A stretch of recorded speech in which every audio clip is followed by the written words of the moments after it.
So I'm going to talk a little bit about what the labor movement does and what the AFL-CIO does to look out for workers' interests in this state and in this country. Does anybody know what the AFL-CIO stands for?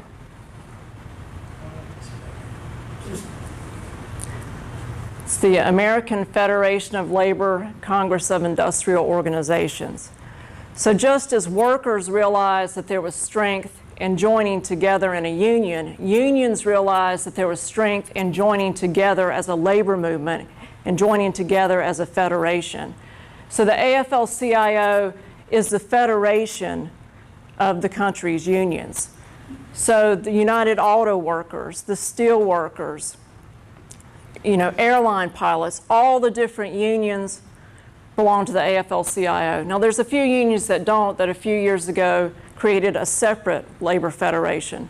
But the AFL-CIO continues to represent most of the unions in this country. So in each of the states, there's a state AFL-CIO, like we have the North Carolina AFL-CIO. So local unions within the state belong to the North Carolina AFL-CIO. So the auto workers have a local union that represents workers at Thomas Bus and High Point, North Carolina.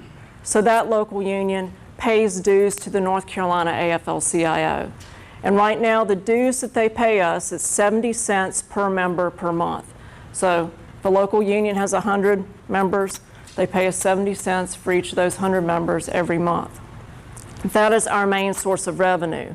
For the National AFL-CIO, it works similarly. So the UAW, United Auto Workers, are going to pay a certain percentage on each member that they have in the country to the National AFL-CIO. So what are they getting for their money? What does the AFL-CIO do? Well, we really build the labor movement in the country and in the state, and we do that in three main program areas, and that's what I'm going to talk to you about. We have a legislative program, a political program, and support for union organizing. And before I talk about the program work, just let me say another word about how we're structured. We're democratic organizations. So the leadership of the National AFL-CIO, the leadership here in the state, we are democratically elected by union members. So in North Carolina, we have two officers. We have James Andrews, who's the president, and then myself, I'm the secretary-treasurer. We are elected to 4-year terms at a convention where there are delegates from all the unions in North Carolina. That's the same way that the officers of the National AFL-CIO are elected, at a convention where there's representatives of all the different unions.